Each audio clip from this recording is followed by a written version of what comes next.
Sevmədiyimiz amma prestijli olan bir ixtisasa özümüzü aid hiss edə bilərik. Mən şəxsən hiss edə bilməmişdim. Amma mən də xanımın dediyi faktlara qatılıram ki, yəni güvən, müsbət hisslər olmalı ki, biz aidiyyət hissini də ona assosiasiya eləyə bilək və sevmədiyim bir şeydə bu müsbət hisslər olmur.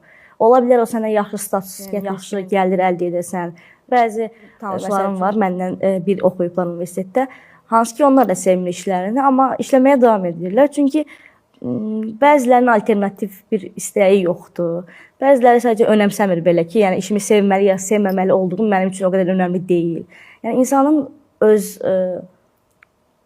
həyatdan istədiyi şeylər çox təsir edir bu mövzuda əslində. Yəni məsələ sadəcə pul istəmək yaxud sevdiyim iş işləmək məsələsi də deyil. Əslində insan bir şeydə məna tapanda davam edə bilir. Yəni sizin dediyiniz əslində məna tapmaqdır. Deyək ki, həmin insanlar əslində işini sevməsə də orada bir məna tapıbdır. Onun üçün bir mənası vardı ki, gedir. Yəni beynində o şeyi bağlayıb, yəni o daxili konfliktlə getmir.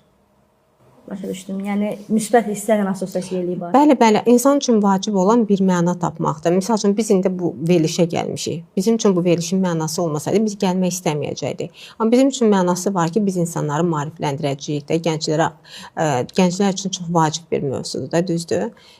Məna tapıb gəlirsən, məna tapıb bu işi görürsən.